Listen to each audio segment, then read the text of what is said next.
Are you a dietitian that's interested in working across state lines, seeing patients around the United States, and potentially you have a virtual private practice and you're interested in pretty much keeping it that way? You don't necessarily maybe want to start a brick and mortar practice and you're looking to increase presence throughout the United States. Here are a few things you need to know if you are practicing across state lines. My name is Shena, and I'm a registered dietitian that has operated my dietitian private practice for the past decade. By the way, I drop new episodes every Wednesday, so if you're serious about starting your private practice, that subscribe button. The first thing that you need to know about practicing across state lines is there are licensure laws. Now, most of us as dietitians have been ingrained with the concept of licensure laws.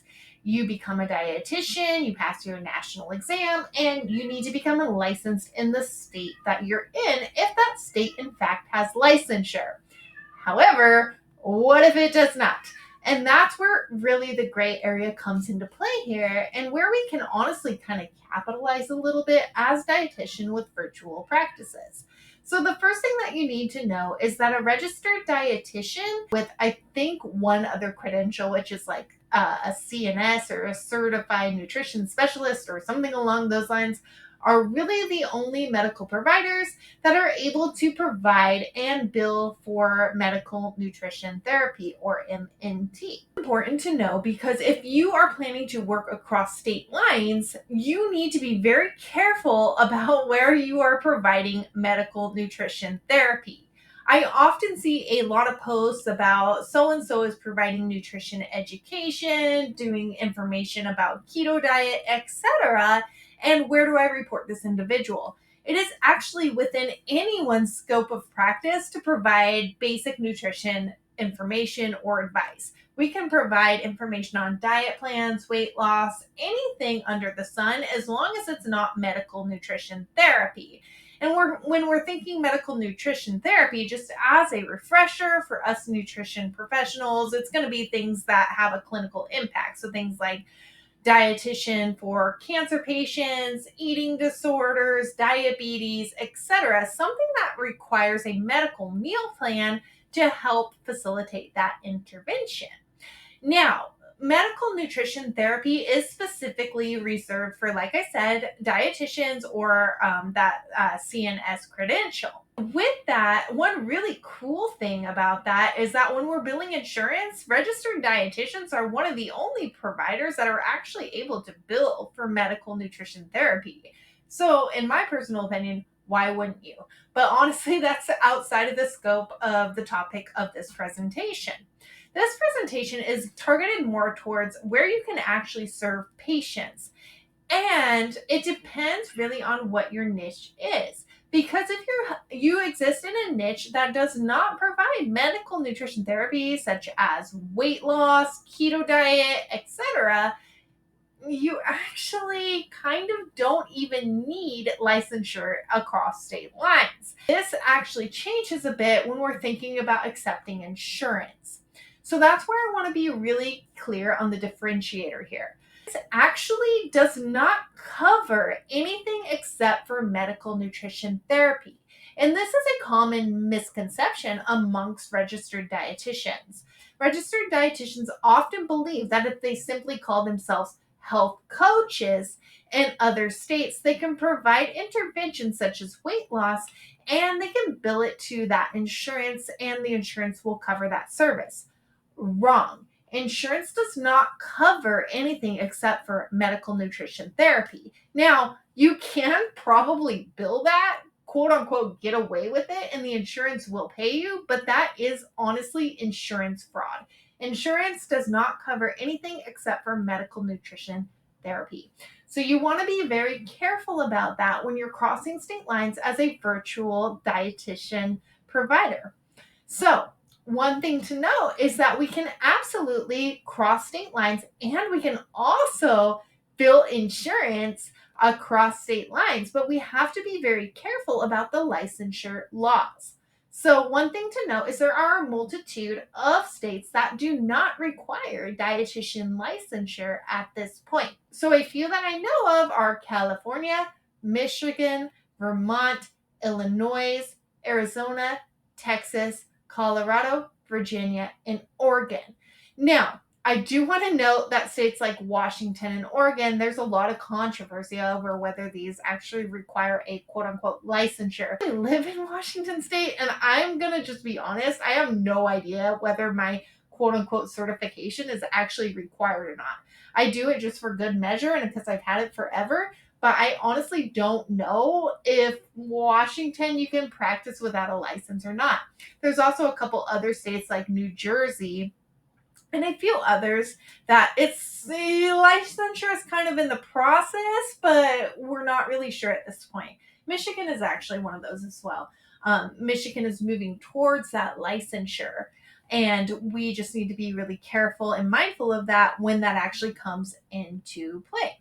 Now, another really important thing to note if you're working across state lines is that while we can potentially practice in that state and also bill insurance in that state, such as a state like Texas, practice medical nutrition therapy in Texas, we can bill insurance in Texas. But one really, really important thing to note is that you're actually not allowed to use the word licensed dietitian in Texas if you are not a licensed dietitian through the state of Texas. So what this is title protection. So you can't call yourself a licensed dietitian if you are not in fact licensed in the state of Texas. So these are a little bit of nuance in certain states, and you really want to be careful about this.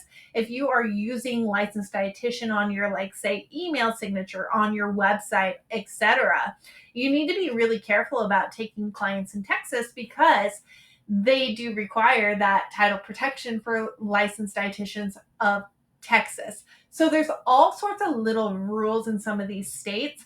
For example, I don't use the term licensed dietitian at all because I'm actually not one. I am a CD which is a certified dietitian in Washington State.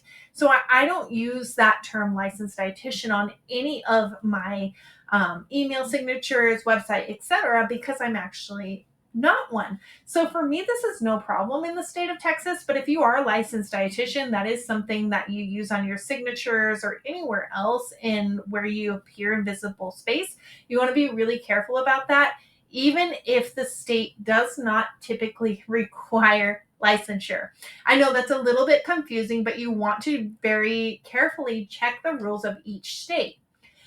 There are also other parameters to consider, such as the state of California. While it doesn't require you to be a licensed dietitian, it requires a licensed dietitian to provide medical nutrition therapy. In order to bill insurance, you actually do need a referral from a medical provider in order to see that patient and bill that insurance.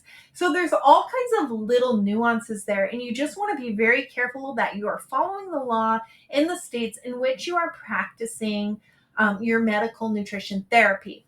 Okay, so that's all the legal jargon. I definitely have not covered it all here. Each state is very specific, can have different rules and regulations on who can provide nutrition therapy, medical nutrition therapy, and who can bill insurance, and when a referral from a medical provider is required. So I do really encourage you, before you delve into any interactions in any state, definitely check those criteria out. I am not providing legal advice here. This is just what I've seen in my practice.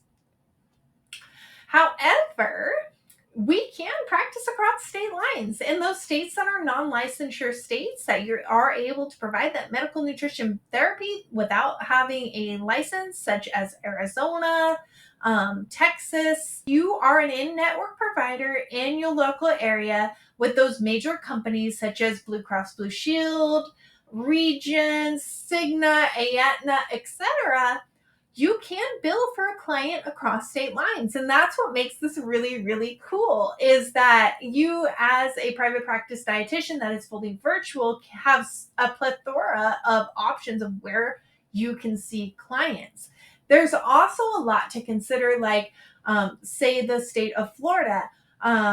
That state will allow you to get a virtual telehealth-only license, and you don't need a full licensure in that state to provide nutrition counseling, medical nutrition therapy.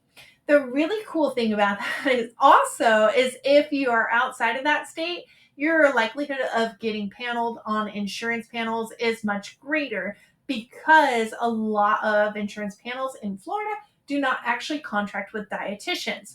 This is the same in states like Michigan. It often has closed panels for dietitians, which makes it very difficult for individuals to receive care from a dietitian that is covered by their insurance in Michigan.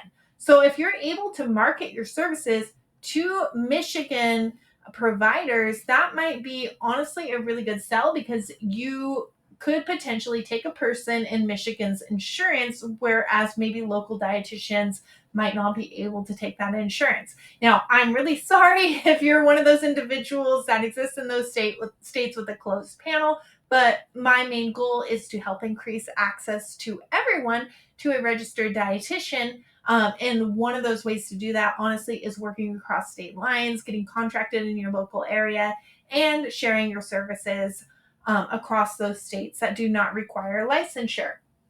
Now, if you do want to get licensed in other states, so for example, states like Illinois, Utah, etc., that do actually require licensure, one thing that I actually do recommend is doing as many of those states as possible at one time, because many of those states will require you to add in all of your licensure from other states before they will actually license you in that state.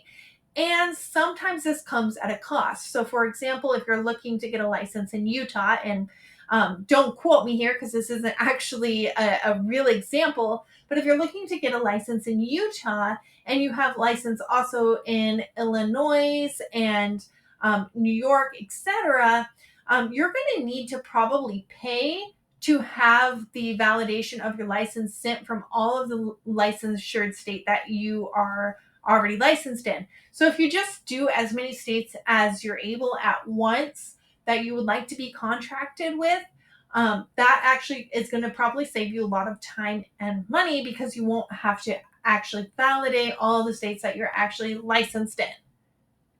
Okay, I know that was a lot of jargon. I hope that that was helpful for you. This is a lot less complicated than it honestly sounds, but there are a few things to know when you are working across state lines, and those are just a few of them. You can absolutely do it. You can have a lucrative, fully virtual practice that markets itself to several states and takes clients in several states, but we do need to know the rules, regulations, and how to be legally responsible in these situations. I hope that this video was helpful for you. If so, please consider liking, subscribing, and sharing with a friend.